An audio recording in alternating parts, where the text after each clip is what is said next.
अस्तित्वाची, शौर्याची, पराक्रमाची, या मातीमधल्या कणाकणातील मौल्यवान रत्नांची, या मातीमधल्या कणाकणातील मौल्यवान रत्नांची, कर्तृत्व इथे गगनाला भिडे, परिमोल जाणून घेऊ व्यक्तिविशेष,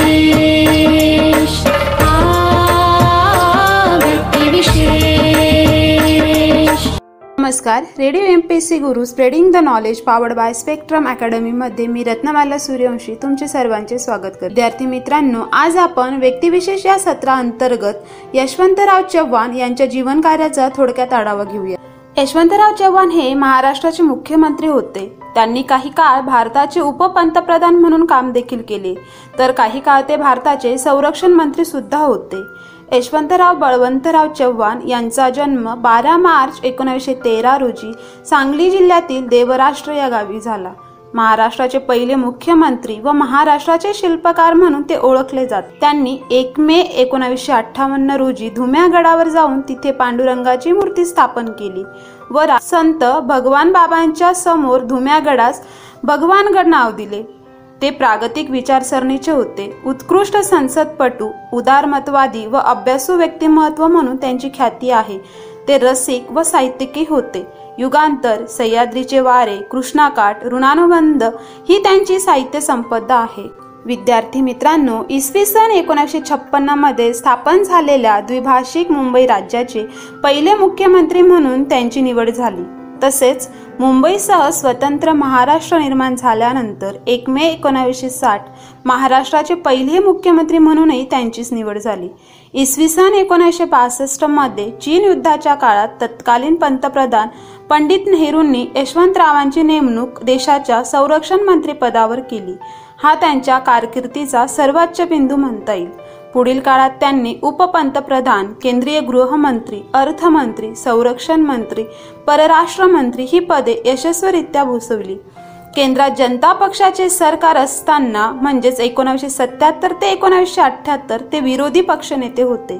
तसेच पुढे ते 8व्या केंद्रीय वित्त आयोगाचे अध्यक्षही झाले. विद्यार्थी मित्रांनो, आता आपण यशवंतराव चव्हाण यांचे आर्थिक विचार यांच्याविषयी जाणून घेऊया. यशवंतराव चव्हाण यांचे आर्थिक विचार प्रामुख्याने शेती, उद्योग, सहकार, समाजवाद, आर्थिक विषमता, विकासातील समस्या आणि नियोजनाचे महत्त्व इत्यादींशी निगडित आहेत. यशवंतराव चव्हाण यांनी कृषीविषयक विचार मांडताना शेतीच्या मालकी हक्काचा प्रश्न, भूमिहीनांचा प्रश्न व कृषी विकासासाठी उपाय यावर अधिक भर दिला. त्यांच्या मते जमीन कसणारा शेत जमिनीचा मालक असावा. यशवंतरावांनी सामाजिक क्षमता व सामाजिक न्यायाच्या दृष्टिकोनातून शेतीचा विचार केला. भारतात शेती क्षेत्रात भूमिहीनांची संख्या अधिक आहे, म्हणून वाजवीपेक्षा अधिक जमिनी असणाऱ्या लोकांनी त्यांच्या जमिनीचा 1 ते 2% जमीन त्यांना द्यावी. तसेच जमीन अविकसित असल्याने ती अनुत्पादक व पडीक राहिली आहे. अशा जमिनी लागवडीखाली आणणे आवश्यक आहे. शेती व्यापारी तत्वाने केली पाहिजे. शेतीच्या आधुनिकीकरणाच्या मार्गातील अडथळे दूर केले पाहिजेत. नद्यांच्या पाण्याचा शेतीसाठी वापर केला पाहिजे. नद्यावर धरणे बांधली पाहिजेत. धरणे बांधल्याने विस्थापित होणाऱ्या लोकांचे पुनर्वसन केले पाहिजे. शेतकऱ्यांनी कृषी शास्त्राचा अभ्यास केला पाहिजे असे मत त्यांनी मांडले. यशवंतराव चव्हाण हे समतोल विकासाचे पुरस्कर्ते होते, म्हणून विकास योजना आखताना अविकसित विभागाचा आधी विचार केला पाहिजे. ग्रामीण औद्योगिकीकरणाबाबत ते म्हणतात, ग्रामीण भागात उद्योग सुरू करून शेती आणि उद्योगांची सांगड घातली जावी. शहरी व ग्रामीण अर्थव्यवस्थेची सांगड घालून शहराकडे धाव घेणारा श्रमिकांचा लोढा थोपविता येईल. औद्योगिक विकासासाठी नियोजन महत्त्वपूर्ण आहे. देशाचा संतुलित आर्थिक विकास व्हावा यासाठी ते औद्योगिक विकासाच्या मास्टर प्लॅनची कल्पना मांडतात. अविकसित भागात विकासासाठी त्यांनी संयुक्त औद्योगिक क्षेत्राची कल्पना मांडली. याशिवाय राष्ट्राच्या आर्थिक विकासासाठी ते सहकार्याचा पुरस्कार करतात. भारतासारख्या कृषीप्रधान देशाच्या विकासासाठी सहकारी तत्वे फार उपयोगी ठरतात. विद्यार्थी मित्रांनो, आताच आपण यशवंतराव चव्हाण यांचे आर्थिक विचार समजून घेतले.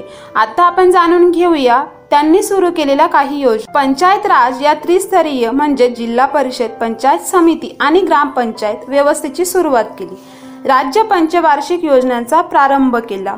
कोल्हापूर प्रकारच्या बंधाराचा प्रचार, कोयना व उजनी ह्या प्रमुख प्रकल्पांच्या उभारणीला गती, 18 सहकारी साखर कारखान्यांची स्थापना, मराठवाडा व कोल्हापूर विद्यापीठ स्थापना, राज्यातील कृषी विद्यापीठांच्या स्थापनेतही संकल्पनात्मक सहभाग, मराठी साहित्य संस्कृती महामंडळ व विश्वकोश मंडळाची स्थापना, तर्कतीर्थ लक्ष्मण शास्त्री जोशींपासून ते महानोरापर्यंतच्या विचारवंतांशी व साहित्यिकांशी त्यांचे चांगले संबंध होते. कृष्णाकाठ, ऋणानुबंध आदी पुस्तकातून त्यांच्यातील लेखकही दिसतो. विद्यार्थी मित्रांनो, आताच आपण यशवंतराव चव्हाण यांनी सुरू केलेल्या योजना जाणून घेतल्या.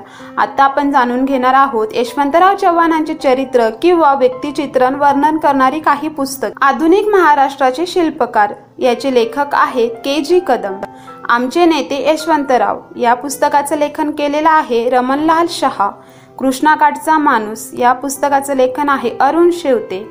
घडविले त्यांना माऊलीने याचं लेखन केलेलं आहे ग.श. खोले. महाराष्ट्राचे शिल्पकार दत्तात्रेय बारस्कर. यशवंतराव चव्हाण प्राध्यापक डॉक्टर कायदे पाटील यांनी या पुस्तकाचं लेखन केलेलं आहे. विद्यार्थी मित्रांनो, आता आपण जाणून घेऊया यशवंतराव चव्हाण यांची ग्रंथसंपदा.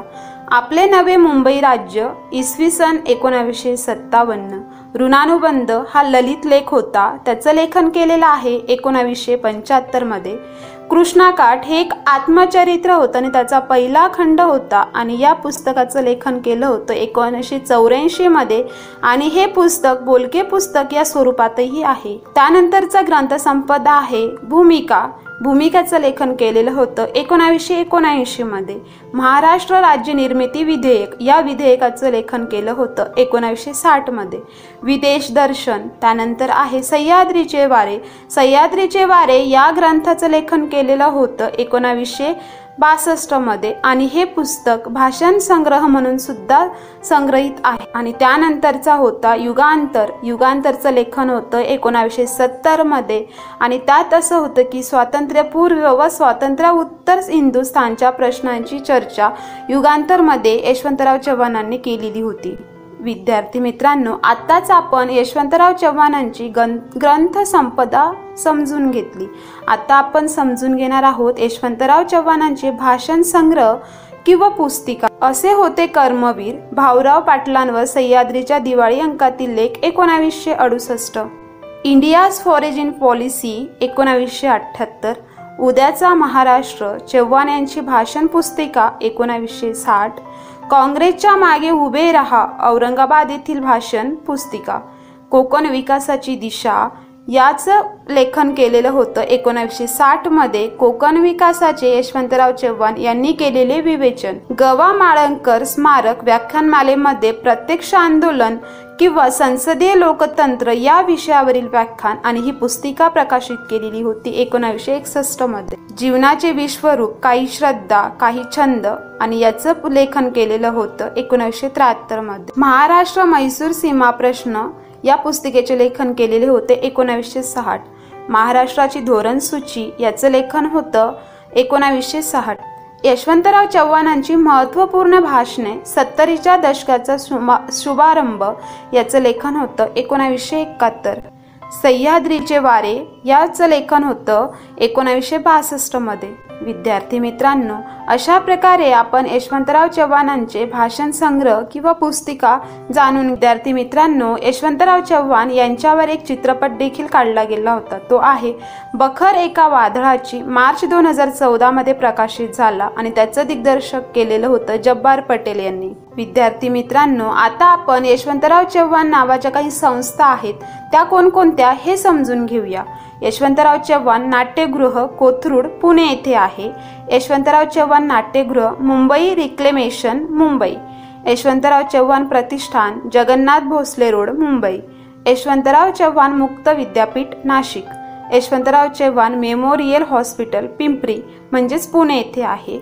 यशवंतराव चव्हाण विकास प्रकाशन प्रबोधिनी यशदा पुणे येथे आहे. यशवंतराव चव्हाणांचे पुतळे कराड 3 यशवंतराव चव्हाण स्मृती सदन समोर, Yashwantrao Chavan college of science आणि सह्याद्री सरकारी साखर कारखाना यशवंतनगर प्रांगणामध्ये, तसेच पिंपरी पुणे येथे, फलटण, सातारा, लातूर, संसद भवनाच्या लॉबीत नवी दिल्ली येथे सुद्धा यशवंतराव चव्हाणांचे पुतळे आहेत. यशवंतराव चव्हाण यांचा मृत्यू 25 नोव्हेंबर 1984 दिल्ली येथे झाला. विद्यार्थी मित्रांनो, अशा प्रकारे आज आपण व्यक्तिविशेष या सत्राअंतर्गत यशवंतराव चव्हाण यांच्या जीवन कार्याचा थोडक्यात आढावा घेतला. तर आता आपण इथेच थांबूया. तोपर्यंत तुम्ही ऐकत राहा रेडिओ MPSC गुरु. थँक्यू.